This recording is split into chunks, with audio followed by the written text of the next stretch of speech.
well, but we're going to act these out. So,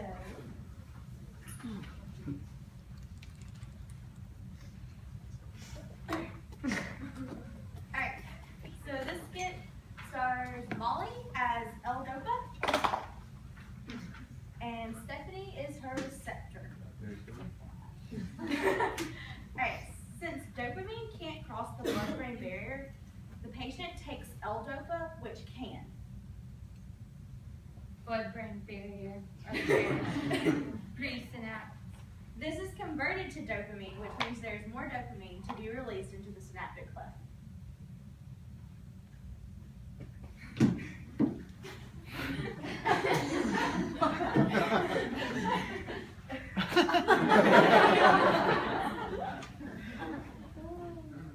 Okay, so that was transmitter synthesis.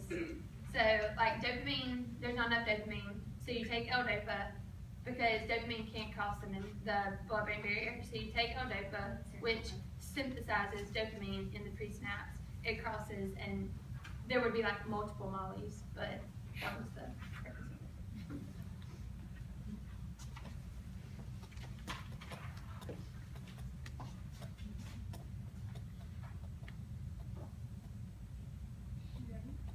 You can hear this one. Okay, this one is transmitter reuptake. SSRIs keep the presynaptic neuron from taking up the excess serotonin, leaving it in the gap to continue to bind into Time out, we forgot our receptor. I'm a receptor. Okay, what were you? So Holly's a receptor. So SSRIs keep the presynaptic neuron from taking up the excess serotonin, leaving it in the gap to continue binding with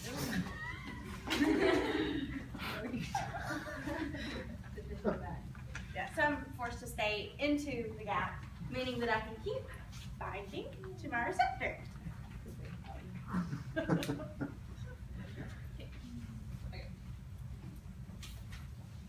So, sorry, this next one is transmitter release. Molly is going to be playing dopamine, and Taylor is going to be playing amphetamine.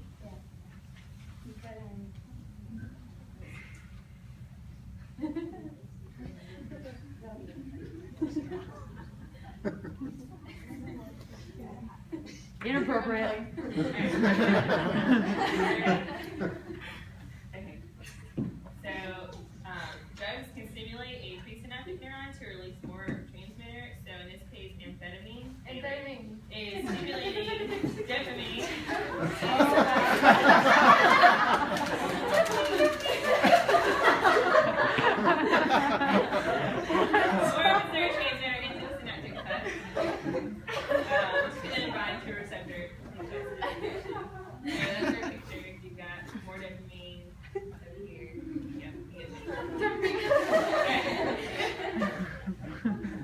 The next type of transmitter release can be inhibitory. So drugs could also inhibit a presynaptic neuron from releasing the neurotransmitter. So in this case, you have Holly, which is Botox, and it's inhibiting the release of acetylcholine from the presynaptic neuron.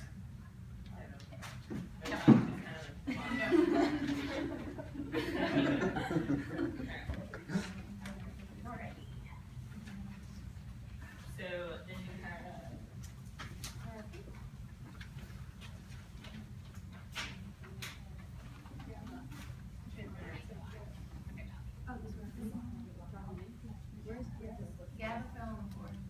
you have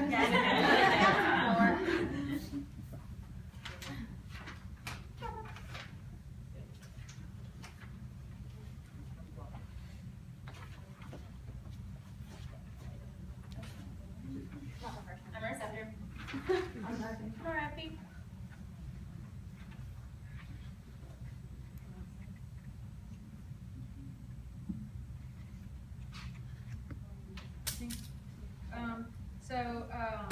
In the transmitter reception interaction, certain drugs can block a neurotransmitter from binding with its receptor, such as beta blocker blocks the binding of norepinephrine. So,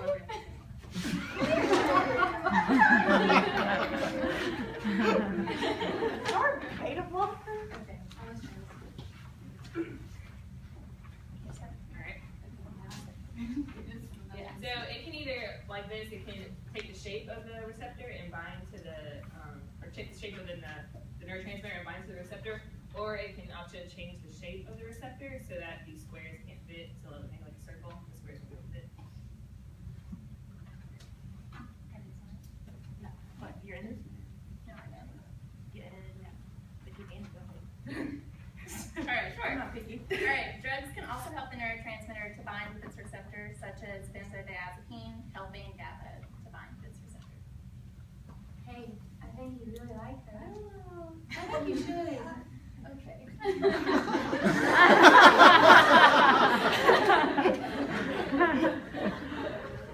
So benzodiazepine has GABA and increases its affinity for its receptor.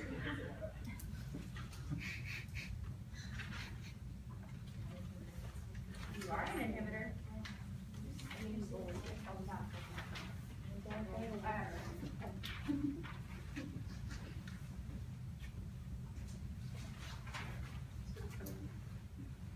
Alright. So drugs can also keep enzymes from breaking down excess neurotransmitters that are left in the synaptic gap. And that leaves more available to bind with their receptor. So this also happens, we can see it with acetylcholinesterase inhibitors, keeping the acetylcholinesterase from degrading all the acetylcholine, and that was a lot of words there, that are left in that gap. So they can't be released from the presynaptic neuron.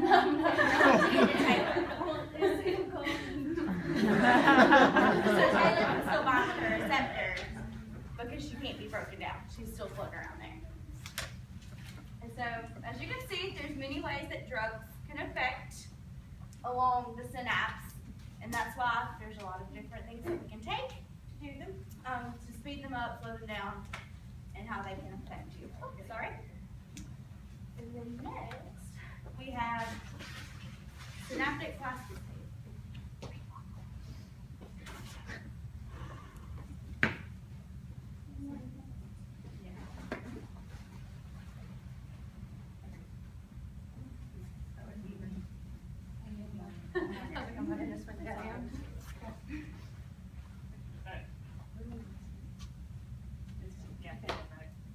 Okay. Synaptic plasticity is when the brain adapts and strengthens its connections based on the stimuli that it receives. It can occur in a short-term method, post-potentiation, or in a long-term method, long-term potentiation. In post-technic potentiation, more calcium diffuses into the cell and binds to the vesicles filled with neurotransmitter. This causes more vesicles to bind to this presynaptic membrane, releasing more neurotransmitter into the gap. This temporarily strengthens the connection. Keep going. Wait. Is there more there? Not for short term. Okay. So this is basically when I go to meet somebody new and I'm like, hey, my name is Stephanie, who are you? Hey, I'm Taylor. Hi Taylor. And so then I'm, okay, Taylor, I gotta remember her name. Calcium vitamins This is what's happening in the brain meanwhile. makes the vesicle go and bind to the presynaptic neuron, and then up. So she's like, Taylor, Taylor, Taylor, Taylor. Taylor. Or calcium's come in and help me remember her name. So And then then I'm like a few minutes 4 later I minutes can go back and say, hey Taylor. hey Stephanie. Okay, good, I remember her name. Alright. But then 4 hours later, these are done. And I'm like, hey Stephanie. And I'm like, hey you. I don't remember your name anymore. Okay, so that was That's short term. post-tectonic, what have you. The short one. This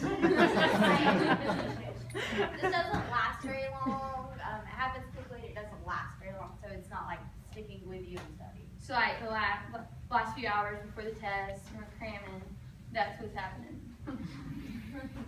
Do that part of the test first. 4 minutes. And then with long-term potentiation, Molly is studying for her neuro test. That's in 3 weeks. And so at first, the two neurons, they don't have a strong connection. Again. What is this? This is a lot of PowerPoints. And that's because the synaptic plasticity hasn't occurred yet. As Molly keeps studying, the connections between the presynaptic and the postsynaptic get stronger. I'm so ready for this test tomorrow. I know all these big words. Transmitter reuptake. So finally, the morning of the test, Molly is confident because she has one lesson. And there's many ways that this can happen, or that are thought to be happen, for long-term potentiation. So it can have to do with being more dendrites, to have more connections. It can be releasing more neurotransmitter, making more vesicles of neurotransmitter available. Things can also happen on the postsynaptic membrane to make that happen, like increasing their receptors or their affinity, so making them want to bind more. So there's many ways, and there's I think 6 of them that are, 6 or 8 that are listed, and that just are all ways that are thought to make the connections stay stronger, or the high